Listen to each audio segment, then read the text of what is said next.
Itu tujuan kami, nggak ada tujuan memenjarakan itu. Ngapain tuh dipenjarakan? Emang dia bisa apa di negara ini?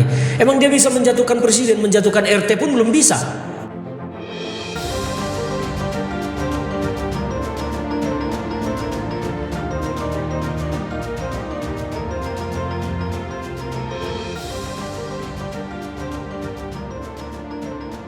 Selamat sore, saya Zahira. Saya sekarang berada di program Titah Rakyat, mengupas tuntas persoalan bangsa, yang dimana di episode kali ini kita akan membahas tentang terkait kasus Tio, yang dimana menceritakan sebuah yang ramai diperbincangkan, yaitu laporan terkait yang diajukan ke Mabes Polri terkait saudari Tio.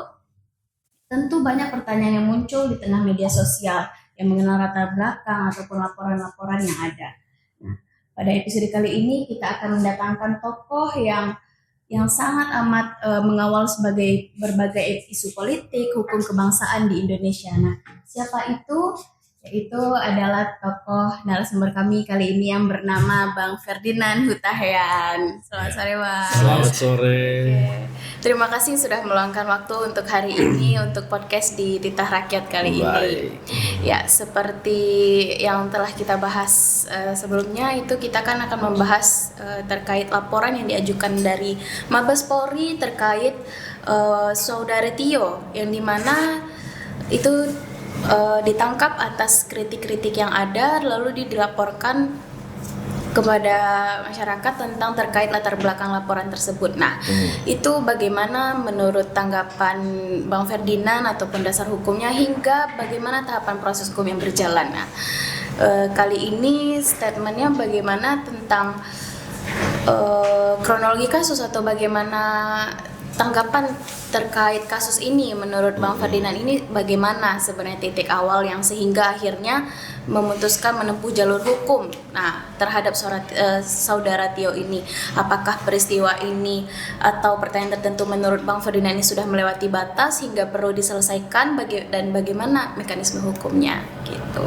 Iya, terima kasih. Jadi kita dari Garda Prabowo, ya, saya sendiri sebagai lawyer yang diminta oleh Garda Prabowo untuk mendampingi mereka mengambil langkah-langkah hukum yang dianggap perlu terhadap saudara Tio Ardianto. Kenapa demikian? Karena memang saudara Tio ini kita perhatikan sudah menyimpang dari rule bagaimana kita berdemokrasi, menyimpang dari rule bagaimana kita harusnya memberikan pendapat di ruang publik. Kita tidak menghalangi, tidak membatasi, dan tidak melarang orang untuk berbicara bebas berpendapat di negara ini. Sama sekali juga tidak melakukan pembungkaman terhadap kritik yang ada. Tetapi kita menilai apa yang disampaikan oleh saudara Tio itu bukan lagi kategori kritik, tetapi sudah lebih banyak masuk kepada ujaran-ujaran kebencian. Di negara kita semua orang bebas berpendapat. Konstitusi kita melindungi orang untuk berpendapat, tetapi tidak ada satupun di negara ini aturan itu baik secara hukum formil maupun hukum adat atau kebiasaan kita yang membenarkan atau menormalisasi ujaran kebencian dalam kehidupan sehari-hari. Nah, ketika Tio menganalogikan Presiden Prabowo Subianto dalam sebuah analoginya yang disebut menemukan kucing dan seterusnya, tidak layak sebetulnya disebut, kita melihat itu sudah kebablasan. Memang secara hukum kita tahu analogi itu tidak bisa dipidana. Jadi itu juga yang membuat kita membuat laporan dalam bentuk pengaduan masyarakat ke Mabes Polri itu, karena jangan sampai orang-orang berlindung di balik analogi, berlindung di balik kebebasan berpendapat, lantas seenaknya menyampaikan ujaran kebencian dengan alasan ini kan kritik, ini kan kebebasan berpendapat. Kan tidak boleh seperti itu. Jadi yang kita tangkap bahwa saudara Tio ini telah menyimpang jauh dari aturan-aturan di hukum formil, hukum positif kita, maupun dalam konteks hukum budaya, hukum adat dan kebiasaan kita sebagai orang warga negara Indonesia. Jadi itu yang kita tangkap, bahwa penyimpangan ini tidak boleh dibiarkan, karena kalau dibiarkan terus-menerus maka bisa jadi masyarakat kita, generasi muda kita semua ke depan malah terkontaminasi virus caci maki yang ditularkan oleh saudara Tio. Prinsipnya dasar berpikirnya itu, makanya kita mengajukan pengaduan masyarakat ke polisi.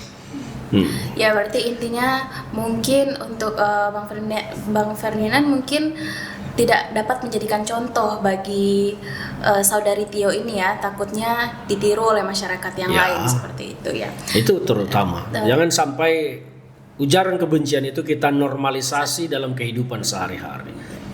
Tapi banyaknya masyarakat ini yang ingin memahami persoalan ini secara objektif ya, Bang Ferdinand.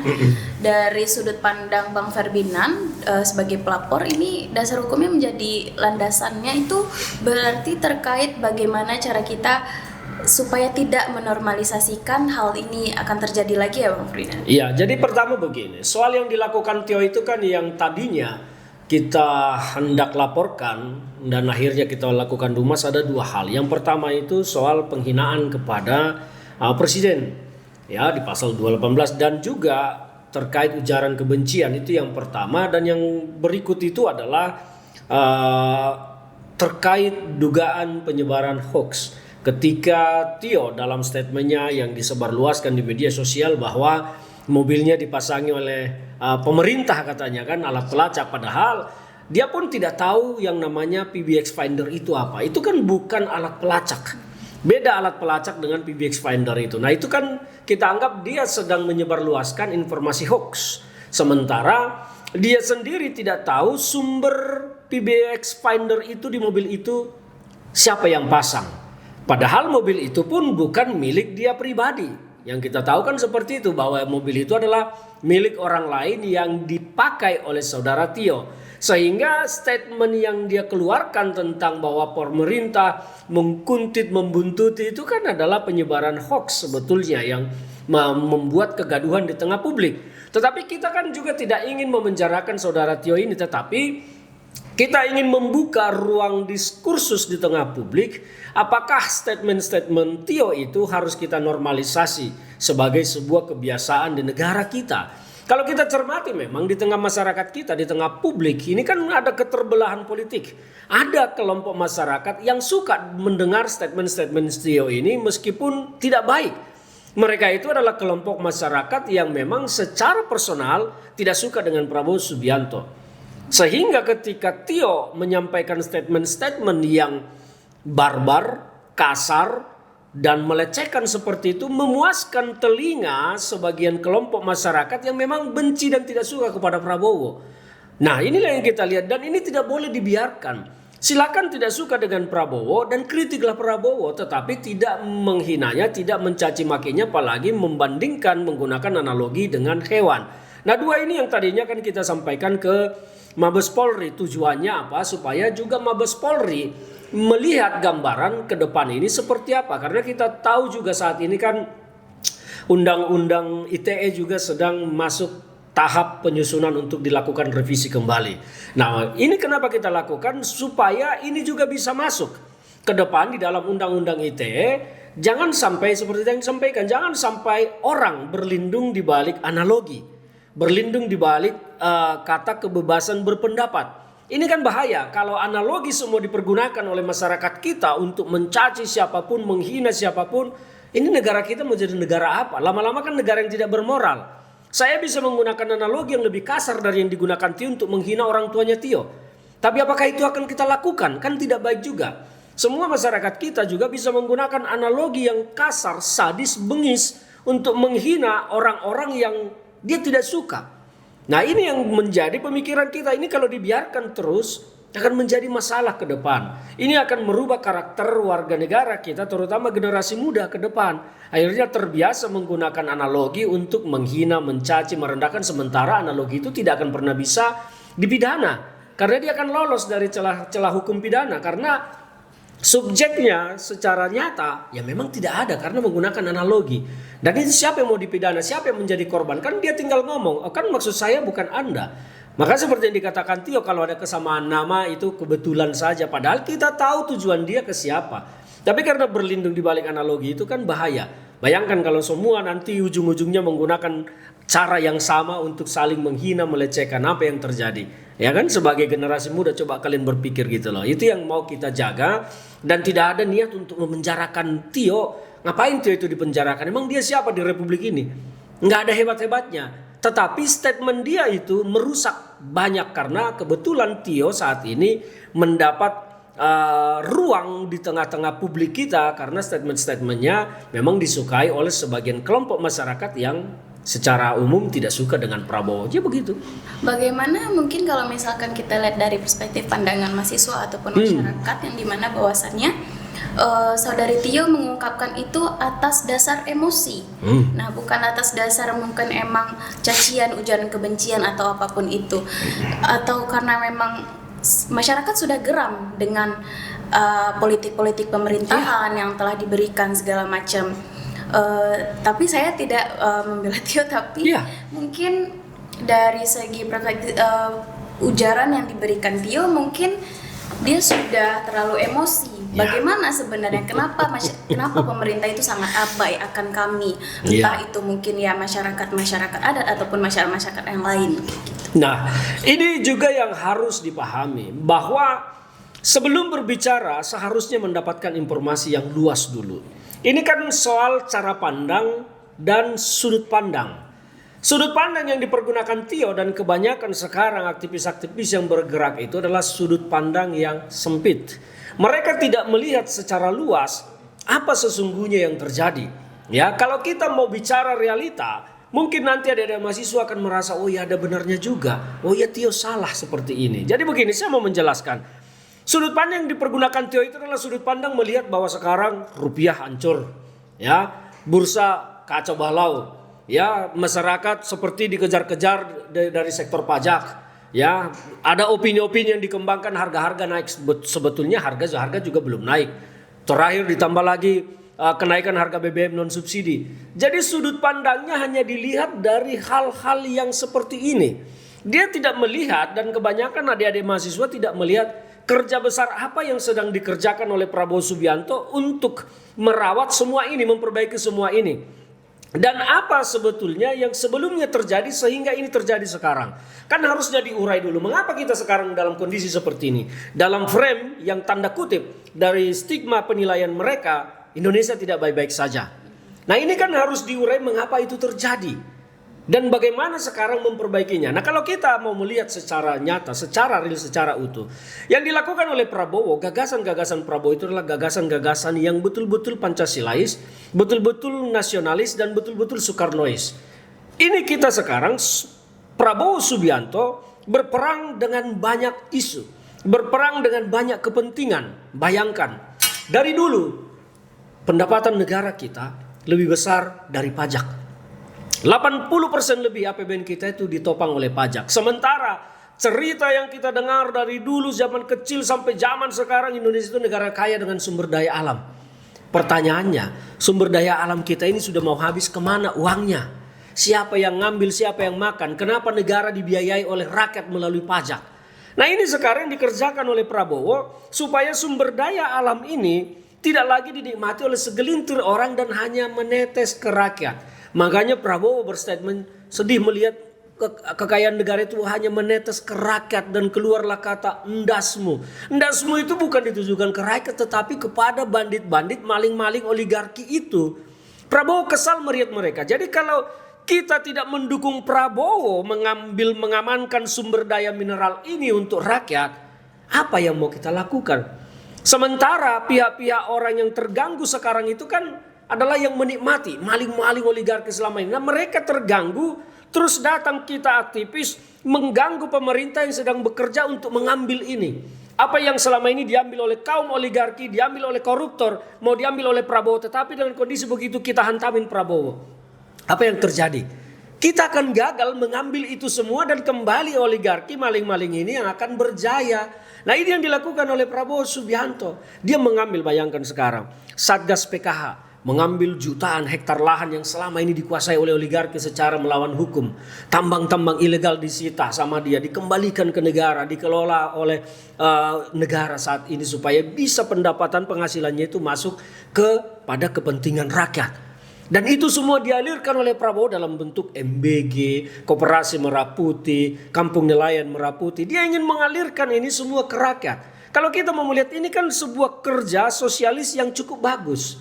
Kalau ini berhasil artinya rakyat yang akan menikmati semua. Hanya memang dalam kondisi ini kita pasti terguncang. Mengapa terguncang? Karena yang dilakukan oleh Prabowo ini adalah sebuah revolusi. Orang sekarang berpikir aktivis mungkin kayak Tio berkali-kali, jatuhkan, gulingkan. Mereka aja berpikir revolusi yang barbar. Revolusi yang berdarah-darah, revolusi yang penuh dengan api.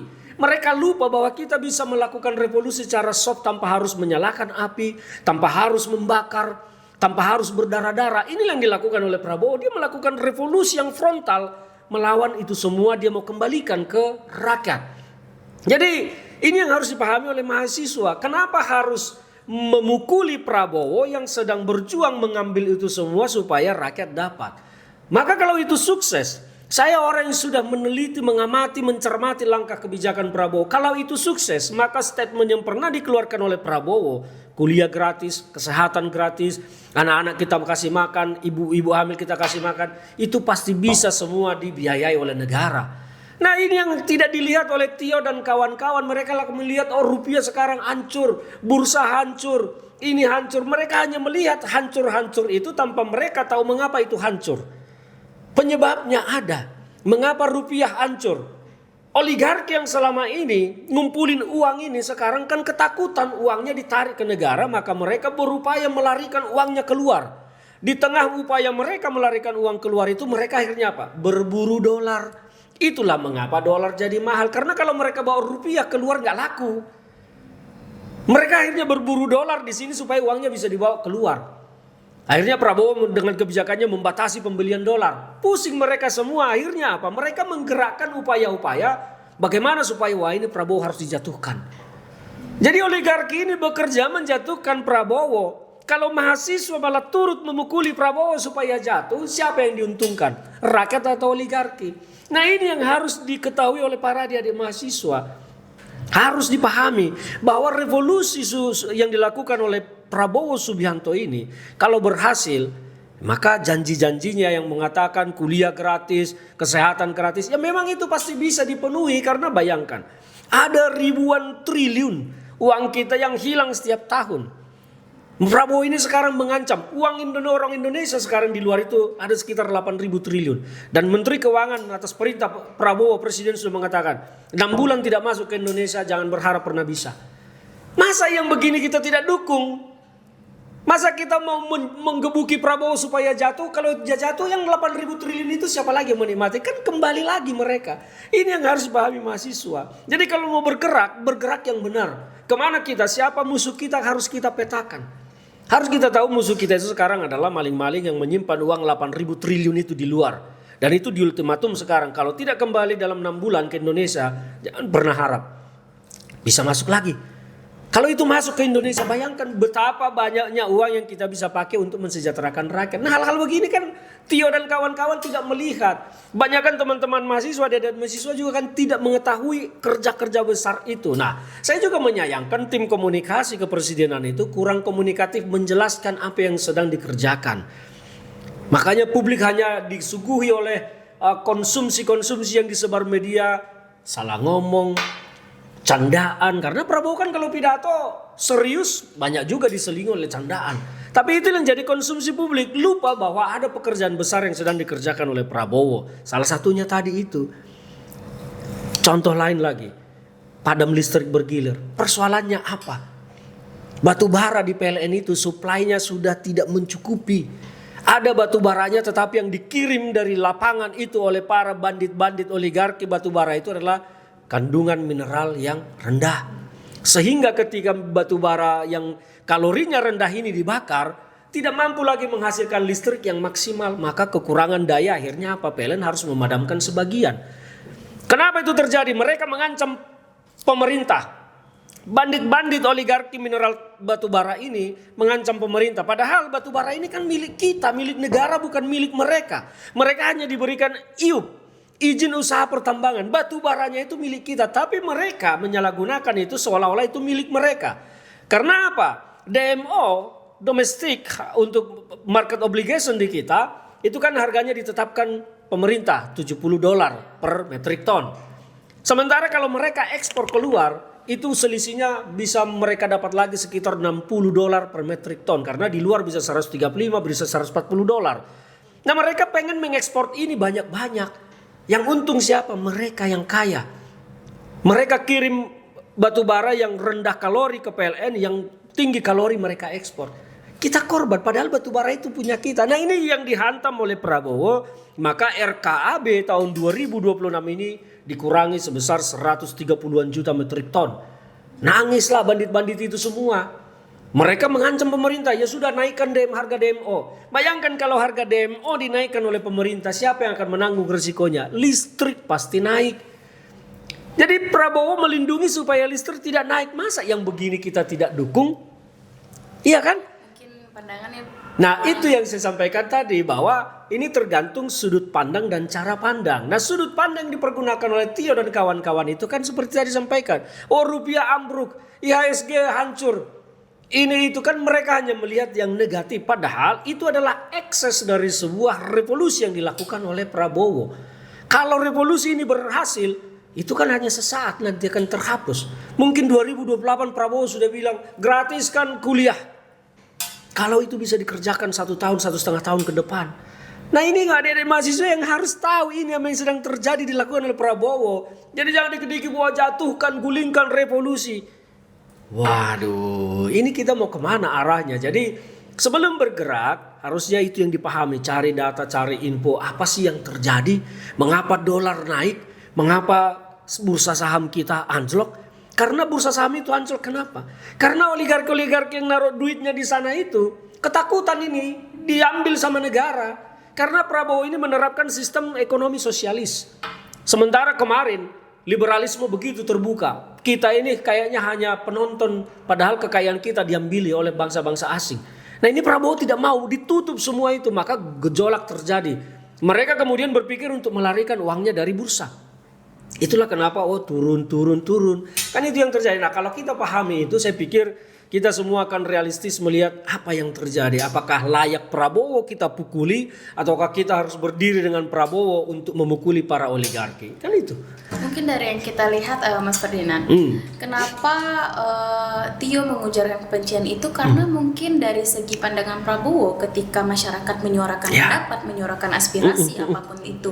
Tapi statement yang dikeluarkan Bapak Prabowo mungkin tidak sesuai dengan apa yang diinginkan oleh mahasiswa, oleh masyarakat. Karena itu sangat amat, karena kita melihat presiden itu pasti sebagai cerminan bagi masyarakat Indonesia, pasti sebagai contoh bagaimana masyarakat Indonesia. Jadi mungkin yang disesali atau mungkin yang masyarakat marah itu terhadap bagaimana respon Prabowo menanggapi aspirasi-aspirasi mereka. Seperti itu mungkin. Jadi kita memahami sebetulnya. Jadi ini kan ada rasa gemes. Ini kok gua nggak didengar sih? Ini presiden apa sih? Kok kita nggak didengar sih? Kan itu yang timbul. Akhirnya kegemasan itu muncul menjadi kegeraman. Di kegeraman itu akhirnya keluarlah statement-statement yang tidak seharusnya keluar. Di satu sisi kita bisa memaklumi itu, tapi kembali kepada tadi. Mengapa Prabowo seolah-olah kesannya tidak mendengar? Sebetulnya Presiden Prabowo itu bukan tidak mendengar. Beliau mendengar. Hanya memang cara pandang tadi dan cara strategis, langkah-langkah strategis dan langkah taktis yang dilakukan oleh Prabowo itu berbeda dengan langkah-langkah yang dipikirkan oleh para pemprotes, para pengkritiknya. Langkah strategis taktis yang dilakukan oleh Prabowo itu memang langkah ekstrim. Sementara yang mengkritiknya menginginkan cara dan langkah yang berbeda. Samalah ketika MBG, kan banyak yang menuntut, stop MBG, stop, hentikan. Kenapa harus dihentikan? Kan ini pertanyaannya. Stop MBG, turunkan harga BBM. Ini kan kalau kita mau mengkaji begini. MBG ini kan sekarang diberikan ke rakyat. BBM coba Pertamax dan Pertamax series ke atas itu kan dikonsumsi oleh siapa? Orang-orang kaya yang punya mobil. MBG banyak dikonsumsi oleh kalangan bawah, meskipun dikonsumsi juga oleh kalangan mampu. Tetapi kalau kita mau melihat perimbangan itu, kenapa MBG kita harus hentikan untuk mensubsidi orang kaya? Come on, mari kita berpikir jernih. Kita turunkan harga BBM. kita subsidi lagi orang kaya. MBG kita hentikan, orang susah tidak dapat pemeliharaan dari negara. Karena konstitusi mengamanatkan itu. Orang miskin dipelihara oleh negara. Ini kan cara Prabowo memelihara rakyat miskin. Dan memelihara rakyat miskin itu tidak rakyat miskin yang ini. Semua diberikan. Nah ini salah satu cara berpikir yang berbeda. Nah sementara rekan-rekan ini yang sudah geram merasa tidak didengar. Karena memang langkah yang mereka pikirkan dengan langkah yang dipilih oleh Prabowo itu tidak sama. Karena Prabowo tahu kalau dia melakukan langkah yang dipikirkan oleh pengkritik-pengkritik ini, maka programnya tidak akan jalan. Tujuannya dia tidak akan berhasil. Prabowo itu meyakini yang dia lakukan itu sudah benar, sudah tepat dan akan berhasil. Sementara yang mengkritik ini merasa langkah Prabowo itu tidak benar, tidak tepat. Nah sekarang ini kan ada perbedaan pendapat.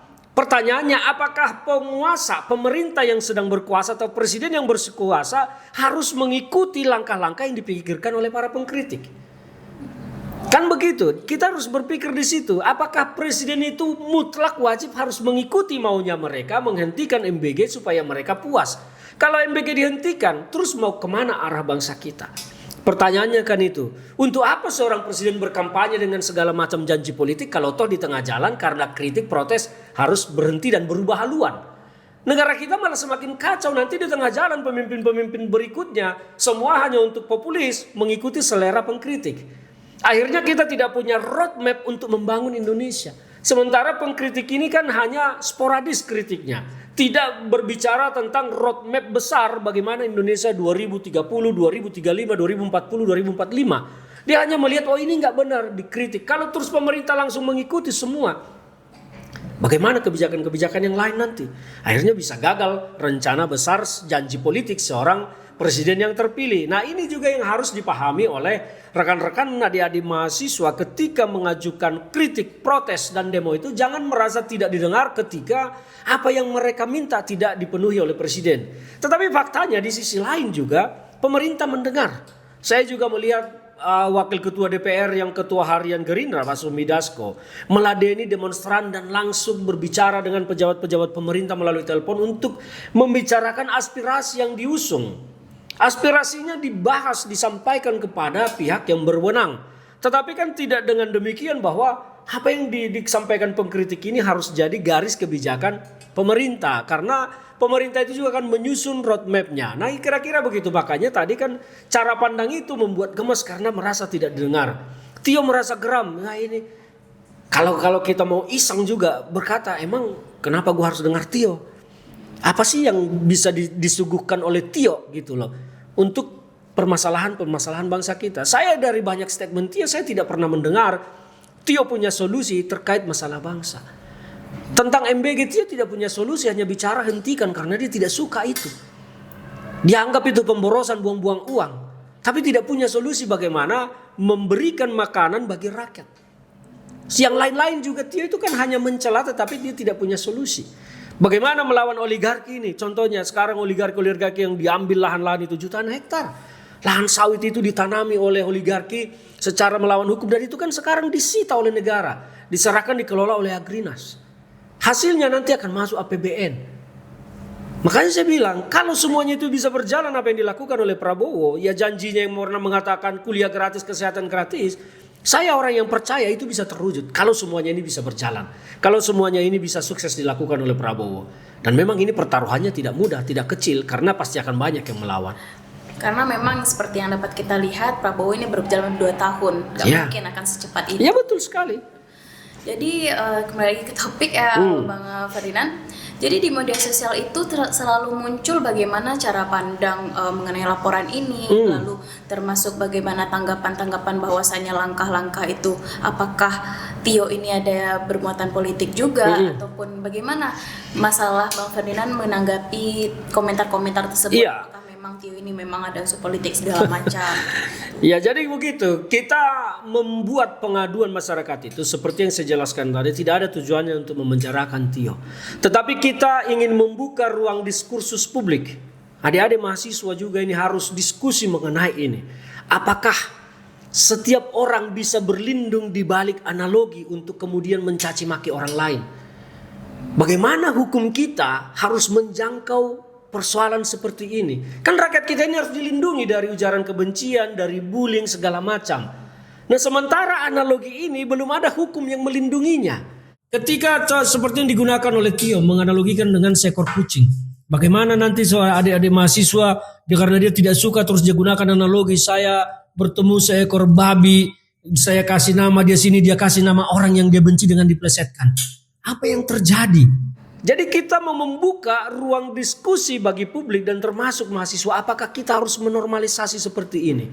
Dan kami berpikir bahwa hukum kita harus mampu menjangkau hal-hal seperti ini untuk melindungi masyarakat kita dari ujaran kebencian dan dari bully. Karena ini termasuk bully, membuli. Itu tujuan kami, nggak ada tujuan memenjarakan itu. Ngapain itu dipenjarakan? Emang dia bisa apa di negara ini? Emang dia bisa menjatuhkan presiden, menjatuhkan RT pun belum bisa. Apalagi menjatuhkan presiden. Jadi kita mengerti apa yang dilakukan Tio itu. Tetapi kita mau melindungi, jangan sampai hal-hal seperti itu menjadi kebiasaan dan dinormalisasi. Makanya sebagai mahasiswa coba kalian buka ruang diskusi itu. Layak tidak itu dilakukan, dinormalisasi. Nah itu jadi banyak komentar yang memang menganggap oh ini pembungkaman, ini otoriter segala macam. Tidak, kita tidak membungkam Tio. Kita tetap meminta dia kritis lah dengan rule yang benar. Jangan mencaci, jangan menghina. Jadi kita tidak ada pembungkaman. Kalau mau membungkam mungkin ya sudah lain cerita yang dilakukan gitu loh. Bukan dengan cara melaporkan ke polisi. Jadi yang kita tujuannya dari Garda Prabowo itu tujuannya adalah membuka ruang diskusi publik. Apakah kita harus membiarkan yang seperti ini terus? Kita paham komentar-komentar miring dari netizen segala macam. Kita mengerti. Tapi kita juga memahami mengapa mereka berkomentar seperti itu. Karena belum mengerti semangat kita apa. Coba kalau dipahami sekarang bahwa semangat kami itu ternyata adalah membuka ruang diskusi publik. Supaya kita sama-sama bertanya, sama-sama memikirkan apakah kita harus membiarkan menormalisasi analogi-analogi seperti ini, ujaran-ujaran kebencian yang dibungkus analogi untuk mencaci maki orang lain. Nah itu yang kita tidak mau. Jadi kalau masyarakat memahami itu, mungkin akan berpikir oh iya juga ya.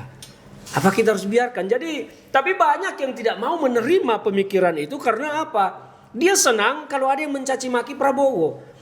Dia senang kalau ada yang memaki, menghina Prabowo karena dia sendiri tidak suka dengan Prabowo. Jadi kesenangan dia, hati dia, perasaan dia terpuaskan dengan itu. Ada yang begitu. Jadi dia merasa, syukurin perasaan saya terwakili ketika ada yang memaki, mencaci presidennya. Iya, jadi tapi yang saya katakan tadi, kalau kritiknya itu dalam rule yang benar, nggak ada masalah. Selama ini juga kan banyak kritik ke Prabowo, nggak ada yang di ini. Tapi ketika kalimat analogi dengan kucing itu keluar, saya pikir kita harus bertindak. Dan itu tidak boleh dibiarkan. Nah itu yang harus dipahami oleh publik supaya tidak merasa oh Tio mau dipenjarakan, oh Tio mau dibungkam. Oh enggak lah, ngapain Tio kita penjarakan, gak ada gunanya, malah rugi negara ngasih dia makan di penjara. Kan gitu. Seperti yang telah Bang Ferdinand sampaikan tadi ya, bahwasannya sebelum kita mengutarakan pendapat, sebelum kita menyuarakan aspirasi, alangkah lebih baiknya kita harus membaca terlebih dahulu data yang ada apapun itu. Tapi bagaimana menurut Bang Ferdinand terkait tanggapan Prabowo yang dimana menyatakan bahwasannya masyarakat desa tidak memakai dolar? Nah, bagaimana? Jadi begini, kita memahami ya, apa yang disampaikan Prabowo itu secara harafiah benar. Tetapi kalau sudah masuk ke dalam rimba ekonomi, tentu itu salah. Karena banyak sekali komponen-komponen kebutuhan masyarakat itu yang tidak terlepas dari dolar. Tetapi secara harafiah memang masyarakat di bawah kan tidak mengenal dolar, tidak pakai dolar. Mereka mengenalnya rupiah, mengenalnya mata uang kita. Secara harafiah benar, tetapi secara hukum ekonomi sudah salah. Nah pertanyaannya mengapa Prabowo menyatakan itu? Prabowo ingin menunjukkan tidak usah khawatir masyarakat itu dia kasih sebuah pemahaman atau semangat atau energi, nggak usah takut, nggak usah khawatir, dolar mau berapapun, biarin aja, nggak peduli. Karena apa? Pemerintah buktinya melindungi kepentingan masyarakat di bawah. Pemerintah memberikan minyak goreng, memberikan beras kepada masyarakat di bawah. Kita melihat pertarungan dolar bahkan sampai sempat 19.000. Apakah ada gejolak harga? Nggak ada kan? Nggak ada. Kan itu artinya apa? Pemerintah meskipun dolar itu naik, rakyat di bawah itu tidak dibiarkan bergejolak soal harga. Kalaupun ada kenaikan harga, kan tidak signifikan. Faktanya kita tidak pernah mendengar masyarakat, waduh ini mahal, telur jadi segini. Buktinya telur murah sekarang. Iya, murah sekarang. Kan Kan itu, jadi itulah semangat yang mau ditularkan oleh Prabowo. Nggak usah khawatir masyarakat di bawah mau dolar itu berapapun, nggak usah pusing. Pemerintah ada untuk kalian, kan itu yang mau disampaikan. Hanya memang Pak Prabowo ini kan harus kita kenal juga karakternya, bahwa beliau bukan seorang yang saya katakan bukan orang yang pandai memilih kata-kata, kosakata yang mendayu, main drama segala macam. Karena basicnya beliau ini seorang tentara militer yang straight to the point, serang, serbu, hantam, kan itu beliau. Jadi makanya statement itu keluar bukan menganggap bahwa bukannya Pak Prabowo tidak tahu kalau kedelai itu tempe itu diimpor pakai dolar. Bukan Prabowo nggak tahu, tetapi beliau ingin menularkan semangat nih kepada masyarakat di bawah. Mau berapapun dolar kau nggak usah takut, pemerintah ada. Itu yang mau dibangun sehingga kita beramai-ramai tidak perlu khawatir. Karena memang banyak sekali orang kemarin ketika dolar naik semua khawatir. Aduh dolar naik, aduh dolar naik. Sudah berapa lama dolar naik? BBM pun tidak dinaikkan oleh pemerintah kok. Harga minyak mentah naik, BBM ditahan harganya, tidak dinaikkan. Belakangan ini saja dinaikkan penyesuaian. Tapi berbulan-bulan perang di Teluk, apa pemerintah menaikkan harga? Kan tidak. Jadi itu yang mau dikirim pesannya oleh Presiden. Rakyat tidak usah khawatir. Mau dolar 30.000, gua ada buat lu. Kan kira-kira bahasa terangnya begitu. Nah, kadang-kadang kan masyarakat tidak mau mencerna lebih luas. Ini Presiden kenapa ngomong begini sih? Gak mau, dia hanya tangkap harafiah. Wah ini Presiden masa nggak tahu, diketawain. Emangnya Pak Prabowo masa nggak tahu kalau tempe itu impor? Tahulah kedelai diimpor. Gak mungkin nggak tahu. Tetapi kalau beliau mengatakan, waduh iya dolar tinggi ini, aduh kita gimana dong? Ya makin ambruk kita. Seorang pemimpin kan harus mampu menanamkan rasa percaya diri kepada rakyatnya. Kalau Presiden juga terlihat khawatir, was-was, gelisah, wah makin ambruk kita. Tapi Presiden mau menunjukkan kepada pihak-pihak yang bermain, gua nggak takut sama kalian. Rakyat gue tetap akan gue lindungi dan mereka tidak akan bergejolak. Faktanya kita tenang-tenang aja. Makanya sekarang masih ada terus kelompok-kelompok yang ingin mengacau, mengaduk-aduk, dan mereka terus konsolidasi berupaya menciptakan kekacauan. Tetapi gagal terus karena masyarakat merasa nggak ada masalah. Kan itu yang terjadi. Jadi sama seperti tadi orang melihat wah ini Presiden kenapa begini. Ya kira-kira seperti itulah penjelasannya. Banyak sekali ya Bang Ferdinand yang bisa membuka pikiran-pikiran mahasiswa, pikiran masyarakat Indonesia di sini, yang dimana sekarang lagi bukan tentang benar atau tidak benar lagi, tapi kenapa ini benar, kenapa ini salah kayak gitu. Jadi terakhir nih Bang, apa harapan Abang bagaimana dari proses hukum yang sedang berjalan tentang kasus Tio ini? Nah, bagaimana harapan Abang? Apakah menyampaikan ini di ruang publik ataupun bagaimana pesan yang Abang Ferdinand ingin sampaikan kepada Tio ini? Iya, kalau soal terkait dengan pengaduan masyarakat itu tetap kita akan memantau. Sekali lagi kita tidak, kalau kita mau memenjarakan Tio, kemarin itu kita sudah buka laporan polisi. Tapi kita tidak membuka laporan polisi terkait dengan penyebaran hoax PBX Finder itu yang dia sebut alat pelacak. Kita tidak membuka laporan polisi, tapi kita memberikan pengaduan.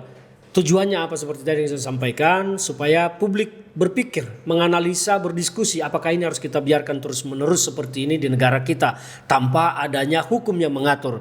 Kan dalam kehidupan kita itu tidak boleh ada kekosongan hukum. Ya, jadi itu tujuan kita. Ya harapan kami tetap seperti itu, bahwa polisi sebagai salah satu pilar yang pasti akan terlibat dalam revisi Undang-Undang ITE supaya menyampaikan itu nanti pada saat pembahasan undang-undang itu. Tujuan kita satu itu. Tidak ada tujuan mau menjarakan Tio. Enggak lah, ngapain kita penjarakan Tio, capek lah. Kan kira-kira seperti itu. Jadi harapan kami tetap bahwa ke depan kita semua, terutama adik-adik mahasiswa, kita itu selalu mendukung pergerakan mahasiswa. Saya itu dari dulu selalu mendukung pergerakan mahasiswa. Tetapi kita tidak boleh salah bergerak. Karena ketika salah bergerak, yang diuntungkan adalah musuh kita sesungguhnya. Maka kita harus memetakan musuh. Sebelum kita masuk medan tempur, kita harus petakan musuh kita siapa sebetulnya dalam hal ini. Dalam persoalan sekarang yang muncul ini, musuh kita bukan Prabowo. Tidak sama sekali. Musuh kita itu sekarang adalah bandit-bandit penguasa masa lalu yang merampok negara ini puluhan ribu triliun. Termasuk oligarki yang selama ini main di lahan yang diambil secara ilegal, tambang-tambang ilegal, semuanya. Coba bayangin, di zaman siapa sih ada kelas seorang mafia migas yang namanya Riza Khalid diambil kayak begini. Kan kita harus melihat ini, zaman siapa sekarang pemberantasan korupsi masih kayak begini. Nah itu yang harus kita lihat. Jadi kepada adik-adik mahasiswa, sebelum masuk medan tempur, petakan dulu musuhnya apa. isunya apa, siapa yang main, siapa yang bergerak di sini, supaya tidak salah bergerak sehingga malah merugikan kita semua dan menguntungkan pihak-pihak yang memang menginginkan kekacauan itu terjadi. Gitu. Mohon maaf Bang Ferdinand, kalau misalkan kita bahas korupsi di statement Bang Ferdinand tadi, bahwasanya korupsi itu sudah banyak ditangkap mafia-mafia korupsi pada. Tapi menurut pandangan mahasiswa, apakah itu memang harus diberantas, Bang Ferdinand? Bukan sesuatu ada hal yang bentuk yang mana itu adalah apresiasi bagi pemerintah, tapi karena itu memang harus diberantas. Iya, betul sekali. Jadi begini. Saya meresapi statement mahasiswa yang menyatakan pemberantasan korupsi itu kewajiban pemerintah, bukan apresiasi dan bukan prestasi. Itu betul sekali. Tetapi kalau pemerintah mendiamkan koruptor, apa yang akan dilakukan mahasiswa? Pemerintah bisa saja mendiamkan seperti masa lalu. Bayangkan di masa lalu itu korupsi terpampang di depan mata kita secara vulgar. Tidak ada yang menindak. Mahasiswa kemana? Kenapa diam masa lalu? Sekarang ketika ini dilakukan, pemberantasan ini ditangkapin, kita kan tahu ditangkapin banyak ini. Reza Khalid, gembong mafia migas selama ini. Saya itu sudah berhadapan dengan Reza Khalid ini dari mulai 2015. Ini orang memang ngeri. Dan ini bukan soal kita mengapresiasi pemerintah. Bukan soal memberikan mereka penghargaan. Itu kewajibannya. Tetapi persoalannya di mana mahasiswa mau berdiri. Mau berdiri untuk memukuli pemerintah yang sedang memberantas korupsi, atau berdiri bersama pemerintah untuk sama-sama kita pukuli koruptor. Kan ini soal kita mau di mana berdiri, di mana tempat duduk kita. Sekarang begini apanya? Prabowo sedang mau nangkapin ini, ditangkapin, semua rakyat teriak, koruptor di APBN, koruptor di BUMN. Sekarang ini sudah 700-an BUMN anak-anak cucu perusahaan yang ditutup. Dan sudah keluar statement bahwa itu semua pejabat-pejabat yang lama itu akan diserahkan ke KPK yang badan usahanya itu rugi. Masa yang begini kita itu tidak dukung? Kan itu. Jadi bukan soal memberikan hebat nih pemerintah keren. Enggak lah, pemerintah juga enggak butuh itu. Pemerintah hanya butuh kita bersama-sama bersatu untuk melawan mereka. Karena kekuatan mereka ini kan enggak kecil. Besar sekali. Mereka punya uang yang bisa digelontorkan untuk membuat kacau. Jadi benar yang mahasiswa bilang kewajiban, ya betul. Dan pemerintah juga tidak butuh apresiasi, tidak butuh ucapan selamat atas itu. Enggak lah. Tapi yang dibutuhkan pemerintah bagaimana kalau mahasiswa juga bersama-sama nih. Cobalah kayak peristiwa padam listrik itu. Bagaimana kalau mahasiswa langsung mendemo perusahaan-perusahaan yang memasok batubara ke PLN itu. Kan itu kira-kira. Nah kan begitu. Jadi yang diharapkan pemerintah, kita harapkan di situ mahasiswa berdiri di tempat yang benar. Ketika memang benar tujuannya, ayo dong kita sama-sama. Ketika salah, ayo kita cubit. Tapi tidak mencaci, tidak menghina. Intinya seperti itu. Jadi di mana posisi mahasiswa akan berdiri. Itu yang paling penting. Baik Bang Ferdinand Hutehean, terima kasih banyak atas waktu-waktunya dan penjelasan dan pandangan yang telah diberikan kepada kami tadi. Sungguh itu telah membuka bagaimana cara pola pikir mahasiswa ataupun masyarakat Indonesia semoga lebih berkembang lagi dan tidak hanya melihat dari satu sisi saja, dan kita memang harus melihat dari sudut pandang yang lain, bukan hanya sudut pandang yang lain saja. Nah semoga sekaligus ini menjadi ruang diskusi ya Bang, untuk mengenai pentingnya memahami hak dan kewajiban bagaimana kita sebagai masyarakat Indonesia, dan serta proses hukum yang berlaku itu sebagaimana. Saya Zahira, pamit undur diri. Sampai jumpa di podcast Tita Suara Rakyat membahas persoalan bangsa di episode berikutnya. Bye!